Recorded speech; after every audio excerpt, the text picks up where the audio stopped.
Hey, welcome to KEXU 96.1 FM LP. I'm the Black Cripple. Who's this? We are the poverty scholars. That houseless mama, that houseless daughter. All the people you don't want to see, never want to be, look away from me. What you gonna do, arrest me? We're in your city. Yeah, we here at KEXU 96.1 FM. Yeah. Poor People's Revolutionary Radio on this liberated tiny piece of Mama Earth, stolen Ohlone Lashon land in deep East Oakland, the village of Huichin. Shout out to Karina Gold, to all the ancestors, to all the indigenous scholars who are still here after 525 years of colonization. So we're gonna get to it because I know we got a short amount of time. So we're gonna do the gentrification report, and Tony has that. Yeah.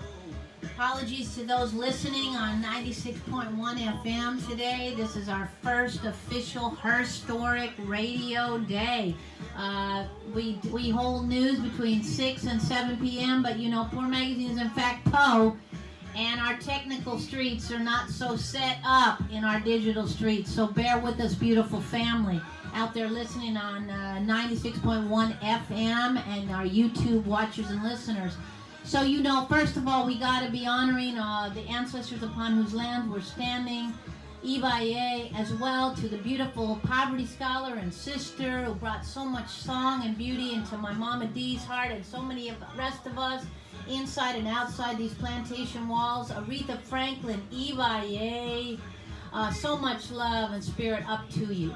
So on today's gentrification report, we're going to actually speak to a sister who's lived in the Bay Area with her beautiful black, brown, and indigenous family for years and has just been evicted by international speculeros, these speculators who come into our neighborhoods, our communities, our streets, and evict us so we end up on the street. There's no accident to the ways in which us folks end up in the cardboard motels. As my Mama D says, just because we evicted it doesn't mean we leave. We just humbly walk into the cardboard motels. So I want to invite Sister Frankie, who's on the phone with us. Frankie, what's up? Hey, what's going on is I'm surviving and thriving. And actually, the truth is, they got a judgment from a crooked judge, and it doesn't mean I've left my home. I have not left my home. And I'm still here, and our ancestors are still here, waiting to be with us and to fight with us. But this is a landlord investor from China. This is what's happening. They're creeping in on our land. And me and my cooperative have fought strongly against Wells Fargo and against this Chinese landlord investor. And this is our land, and we stand upon the shoulders of our ancestors. Oh, babe. And I will not go easily. Yeah. And I will not go without tears. Yeah. I'm a mixed person. I'm Boricua. I'm mixed. We're mixed. We're from everywhere. Yeah. And they can't destroy us. They can't make us leave. Yeah. And I refuse to go. Yeah. Can you tell listeners and viewers how long you've been there and the beautiful movement you've been creating there? We've been here for 4.5 years, and we started out, I was actually homeless before I got here. I was living in a garden off of San Pablo in Oakland in 34th, and I'm a disabled veteran, and so they rolled out the cardboard box for me, because I was having a hard time in life because of what I suffered at the hands of this corrupt government. And there was a nice old man who had some compassion for me and allowed me to stay in his home and be a part of an intentional community that we created here. And Wells Fargo had given him a bad loan, and they were erroneously trying to evict him. And we stood by and we fought against Wells Fargo. And then eventually they sold the property. He caved in. He became very afraid of them. But we continued to fight on as tenants because we were tenants. We were cooperative owners and tenants, and we fought on, and we fought this Chinese investor who bought this property under false pretenses and a false colonial title.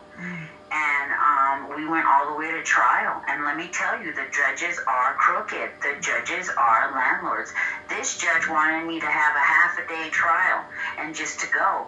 And I lost my shit. I had my stuff. I had a PTSD fit. I screamed at him, and I'm lucky I wasn't arrested. But I couldn't handle the corruption. It's so blatantly corrupt. Yeah, it is. Yeah. And I just want to say, as one of the community advocates who stood by you, shout out to Auntie Frances and to all the other powerful poverty scholars, because we're in this together. We went into the rent board to first hear your case, and it was actually blatant, for those of you who don't know, how deeply embedded these systems are with the scam lords and the developers. There was, frankly, there was literally one person on a panel of whatever, I think 5 or 7 people who actually even took seriously Frankie's, legitimate claim of her family. She has an infant child. She has little babies, a husband. There's folks living there as an elder. There's folks who are disabled. Frankie's an Army veteran. It didn't matter.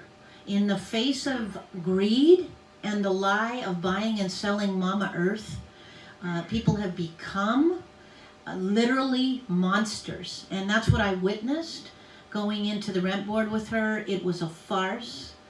Similarly, I go into, most folks know, listeners and viewers know that I'm a revolutionary lawyer without a degree outside of jail, so I'm going into these eviction KKK courts all the time. And every single time a tenant takes their constitutional settler colonial constitutional rights and takes it to the final straw, the scam lords always win, because the money and the property is more important than people. And that's what happened to this beautiful sister and her beautiful family. Yeah, the jury was all affluent white people from Alameda who had advanced degrees. They were not my peers. Right. They never spent a day homeless on the streets. Right. They never went without a meal with an empty belly. Never. These people don't know anything about anything. And the judge is crooked, and he set the rules. People need to know it's a rigged game. Exactly. So what can people do right now to help your situation? Well, I've been in contact with people in the cooperative movement because I'm a cooperatist, and there is some housing that might be available for me and my family. I've also got in contact with the VA, and they're also trying to help me find something, a place for my family and I to go. But I refuse to go out into the street, into a tent. I will not go. I refuse to go. That is without dignity. It is not radical. It is rational that my family and I have a roof over our head. I fought for this country with dignity, with honor. I am an indigenous person. I will be given all of my dignity today and forevermore. Ashe. Let me say this too to listeners. Poor Magazine, along with Frankie and Auntie Frances and many others, are going to be gathering outside of the Politrickster Hall. That's City Hall. Thursday, I think the date is August 23rd, if I'm not mistaken, right? Thursday, August 23rd at, did we say 1:30 or 3 p.m.? At 3 p.m. We're asking people to stand with Frankie and all the evicted tenants. We're asking other evicted tenants to join us. This is not only about Frankie's family. This is about all of us, because we are all being removed by greed and wealth hoarders. I do want to say for folks, don't get it twisted. When we talk about speculators, they're from all over Mama Earth. I watched this extremely wealthy woman who happens to be from China walk into that rent board with a $5,000 handmade linen silk suit, and obviously coming from wealth and wealth hoarding. So this is actually a war on the poor.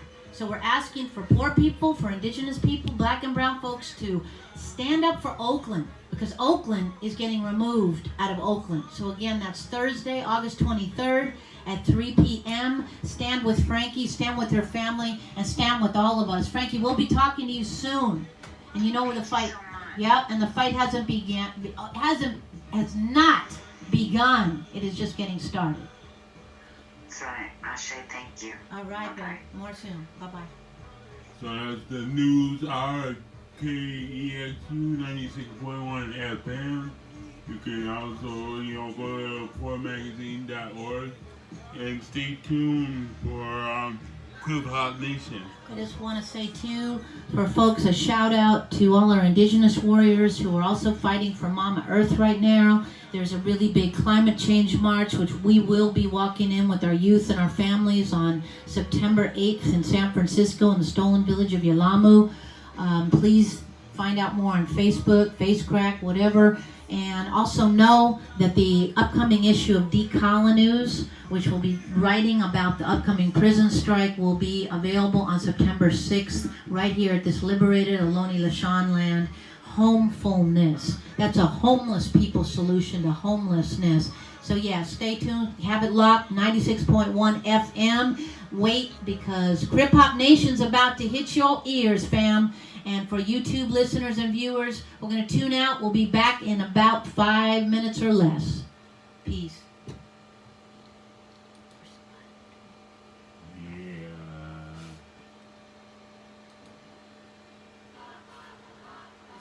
What's Push the button. Out. Okay. We didn't.